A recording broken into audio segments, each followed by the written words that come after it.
At the time of recording this video, I've been using Android for the last 24 hours. And how's my experience been? Has been okay? Let's talk. Because like a married couple, this gets complicated.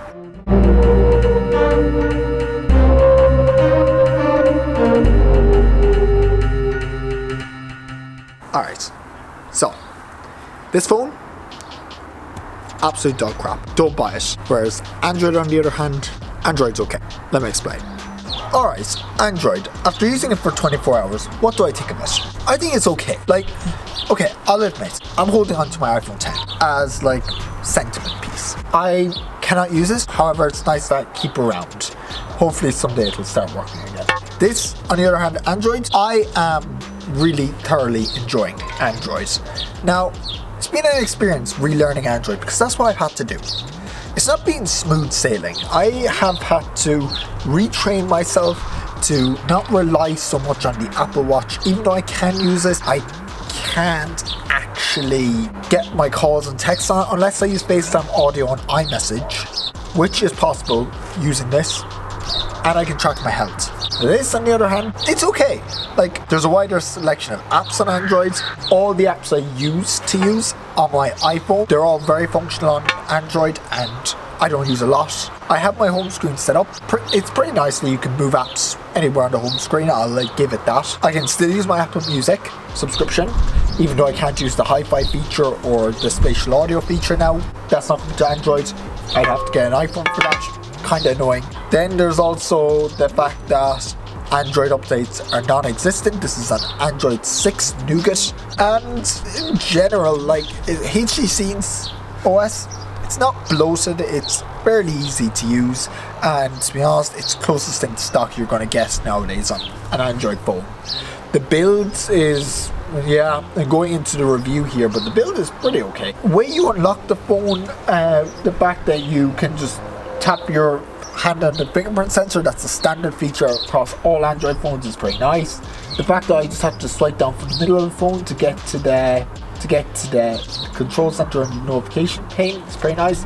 The fact that I can just swipe up from the middle and not have to reach to get into my apps drawer, which is pretty nice. My apps drawer is not cluttered, and just in general, the widgets pretty minimal. They don't have to have a specific size, which are pretty nice. The YouTube Creator Studio app, which is a pretty big thing since I'm a creator, it's absolute crap. The way Android manages power management, I wish there was more settings in there to give you more information on your screen on time. I get about 4 hours on this. Power management on Android has never been the strongest suit. Customization is the big thing. I'm okay with it. Phone does the basics. It's fine.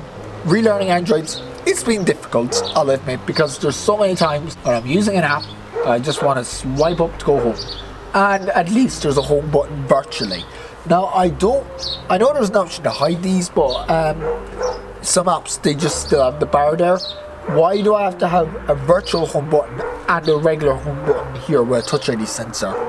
Can't they just do that? And I know on other HTC models they have a back button and a multitasking button there. But in this model, that's just not a thing. Multitasking is another thing on this phone. I've done a bit of multitasking at this point, using two apps at once. I've emailed and watched YouTube videos. It's fine. I mean, I'm not going to give it 10 out of 10 Android multitasking experience. Basically, iPad multitasking on a smaller screen. If I want to do multitasking, I'll use my desktop or I'll use my iPad. So what's the experience like 24 hours in? The verdict, will I keep the challenge going? Yeah, I'm going to keep the challenge going. The reason I'm doing this is because I like the challenge. Like stepping outside of my comfort zone, and I don't have another choice. That's the beauty of the situation. Now, I know I could have chosen a better Android phone for this, but the goal of this challenge is, do I need a fancy phone? No, I don't. Do I want a smartphone that can do it all? Sure, everyone wants one of those. But the fact that this can do it all, it's pretty impressive. And I know what you're gonna say. Is this gonna tempt me away from Apple permanently? Because there's plenty of Android options out there for someone who's looking for a new phone. No, it's not. And yes, I'm still loving Android.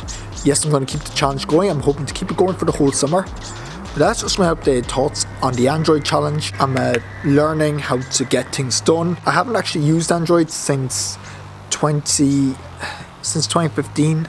I haven't used Android on my daily driver. I've used it here and there for 2 weeks, whatever it was, but it's never been my daily driver since, and that's why I want to take this challenge. Thank you very much for watching this video. If you liked it, hit the like button, subscribe, comment down below, or join the Discord. My name is Connor. I'll catch you next time.